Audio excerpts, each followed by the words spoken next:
আমি আবার নতুন একটি ভিডিও নিয়ে চলে আসলাম। দেখেন ব্লাউজ কাটিং কিভাবে করতে হয়। আমি প্রথমে পিছন পাটটা কাটিং করব। 15 ইঞ্চি লং হবে, 36 ইঞ্চি বডির মাপটা হবে আমার ব্লাউজের। তাই এখানে আমি চিহ্ন করে নিচ্ছি গলাতে 5 ইঞ্চি, আর এখানে আমি শোল্ডারে দিচ্ছি 6 ইঞ্চি, আর এখানে মহড়ার মাপটা হচ্ছে 6 ইঞ্চিতে। এখন আমি সোজা করে দাগ টেনে নিচ্ছি। তারপরে এখানে 1.5 ইঞ্চিতে আমি একটি মাপ করে নিচ্ছি।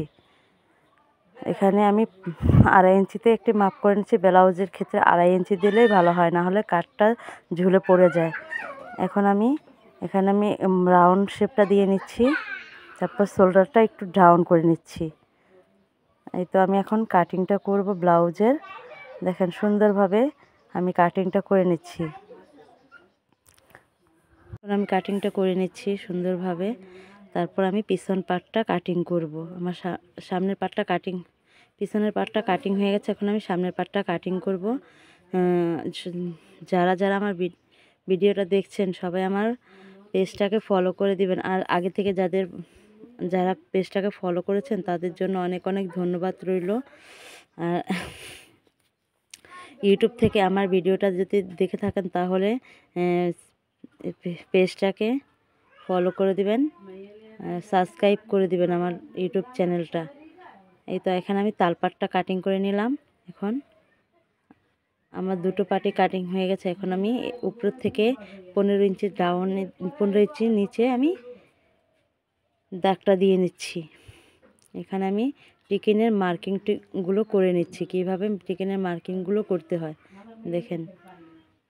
এই তো টিকিনের মার্কিংগুলো করে নিচ্ছি আমি এখানে সমান করে সুন্দর করে। এখন আমি রাউন্ড করে দাগটা দিয়ে নেব। এখানে আমি টিকিনের দাগটা দিয়ে নিচ্ছি।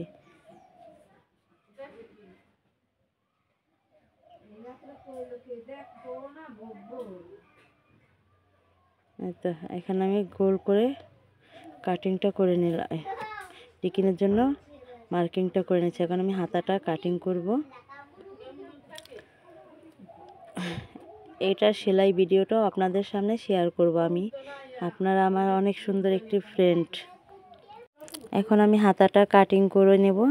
এখানে আমি 3 ইঞ্চিতে ডাউন করে দিচ্ছি। এখানে আমার 5.5 ইঞ্চির মাপ, তাই আমি 6 ইঞ্চি 1 ইঞ্চি বাড়তি এক্সট্রা কাপড় সেলাইয়ের জন্য রেখে এখন আমি হাতাটা কাটিং করে নেব। এই তো আমার হাতাটা কাটিং হয়ে গেছে। আমার কাজটা যদি ভালো লাগে তাহলে ভিডিওটা ফুল দেখে একটা লাইক, কমেন্ট, শেয়ার করে দিবেন। সবাইকে ধন্যবাদ। আরও ভালো ভালো ভিডিও পাওয়ার জন্য আমার পাশে থাকবেন।